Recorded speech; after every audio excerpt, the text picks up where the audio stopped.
Assalamualaikum warahmatullahi wabarakatuh.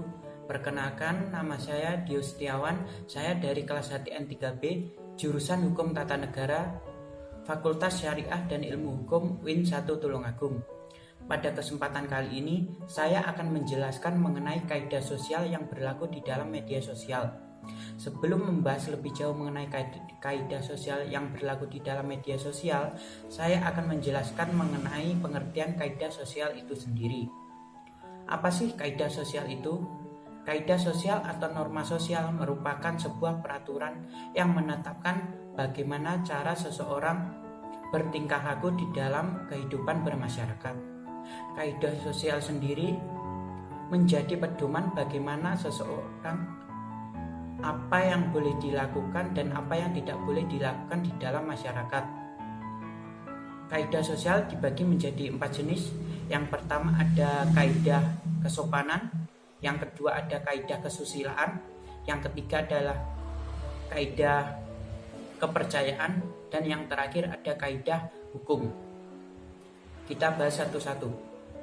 Kaidah kesopanan merupakan kaidah yang didasarkan pada kebiasaan, kepatuhan, dan yang berlaku di dalam masyarakat.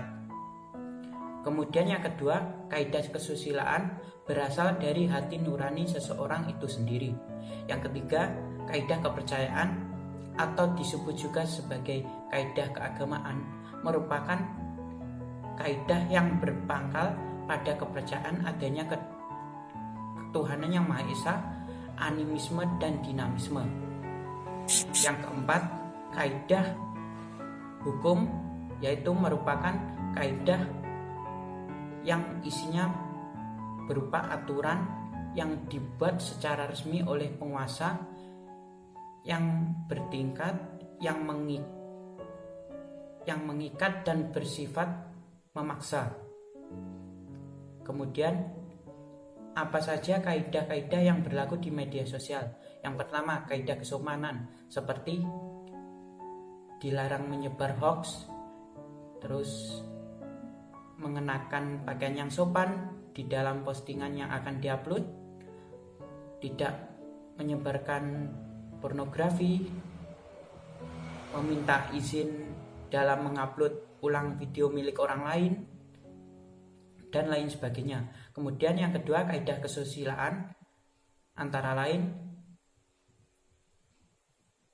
tidak mengejek atau mengolok-olok orang lain di dalam media sosial, tidak mencuri postingan milik orang lain tanpa seizin pemilik, kemudian tidak melecehkan suatu kelompok di dalam media sosial.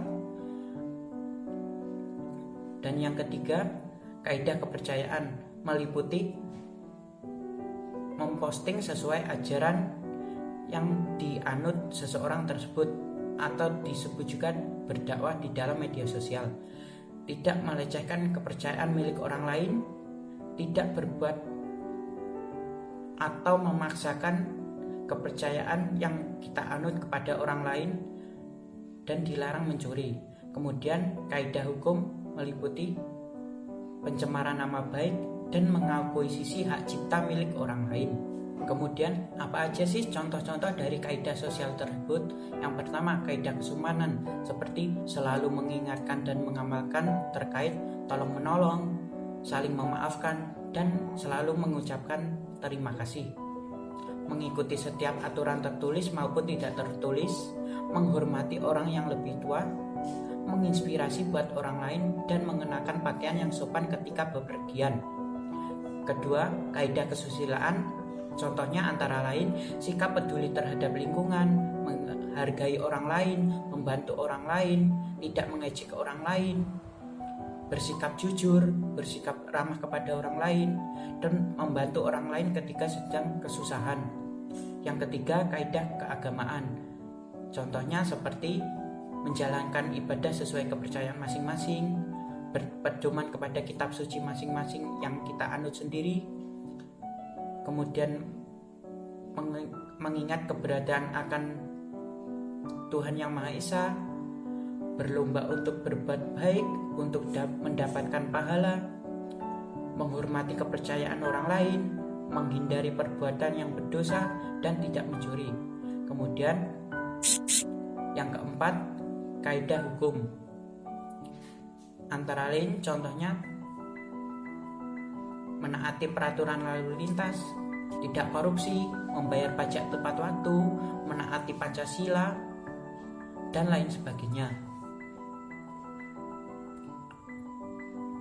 Kemudian apa sih sanksi yang diberikan di dalam kaidah sosial jika kita melanggar keempat kaidah sosial itu sendiri?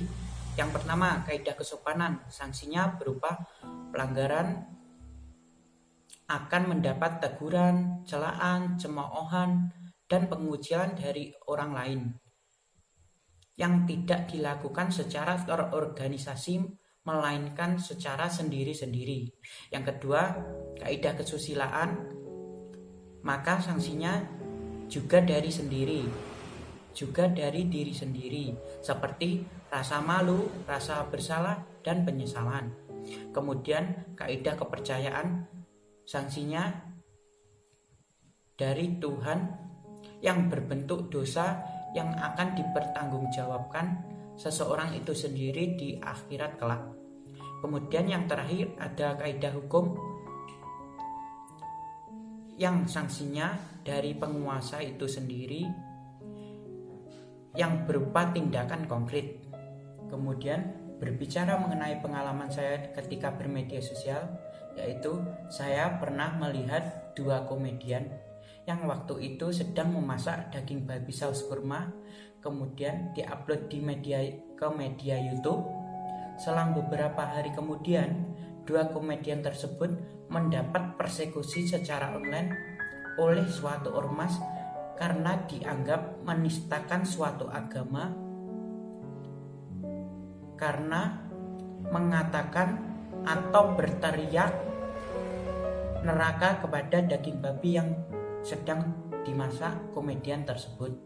Untuk menghindari hal-hal yang merugikan orang lain, marilah kita bijak bermedia sosial, karena bermedia sosial dapat berdampak positif bagi kita dan berdampak positif bagi orang lain juga. Contohnya dapat menjaga diri kita dari depresi, kemudian bisa menjaga nama baik, dan bahkan jika kita bijak dalam bermedia sosial, kita bisa mendapatkan keuntungan atau menghasilkan uang dari kita bermedia sosial. Sekian penjelasan dari saya. Wassalamualaikum warahmatullahi wabarakatuh.